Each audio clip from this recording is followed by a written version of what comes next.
Hi,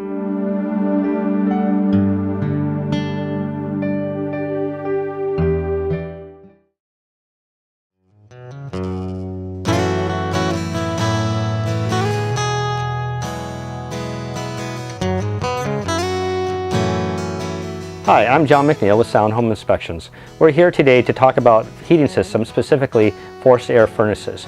This furnace is a natural gas fueled furnace, which is the majority of what we see in houses. We do find electric furnaces as well as oil fueled furnaces. Now, a furnace is going to last you probably about 15 to 20 years of life expectancy. You can find the age of the furnace by locating the information data sheet, which is typically located on inside of the air cleaner. There are a couple of important servicing items that a homeowner should be doing with their furnace. The first would be to change the filters regularly, probably about every 3 to 4 months.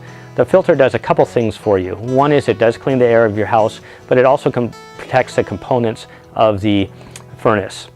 If a furnace filter gets clogged, it increases the workload of the furnace as the furnace has to push the air against or through more resistance, which can essentially shorten the lifespan of the furnace. The other important item is to have the furnace serviced about every 2 years by an HVAC technician to make sure that it is functioning properly. This can also increase the lifespan of your furnace.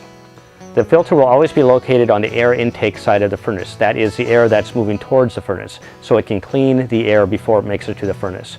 Quite often they're located adjacent to the furnace or on top or on bottom of the furnace, depending on which way the air flowed. Sometimes, if a furnace is installed in an attic, you may find it in the cold air return grill somewhere in the house.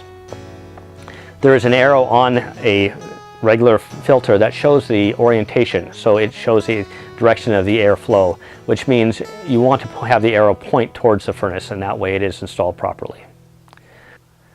If you feel your furnace is not operating properly, maybe it is not turning on, there's a couple simple troubleshooting things you can do. One is to make sure the power is on to the furnace. There's a couple places that can be switched off. One is at the electrical panel. There should be a dedicated circuit labeled furnace. Make sure this is on.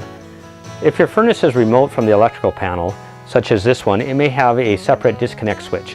Quite often they look like an ordinary light switch like this. Sometimes they'll be labeled with furnace shut off, and sometimes not. If those are both on, the furnace should have power. The other item could be a thermostat. Some thermostats are powered with batteries, and the batteries go dead and then the furnace will not turn on. Some of them require power to be onto the furnace, and there's a low voltage wire that powers the thermostat. So checking the thermostat, checking the power are the first two. If the furnace is making noises like the fan's turning on and it may sound like it wants to turn on but it doesn't, it may be that you do not have a gas supply.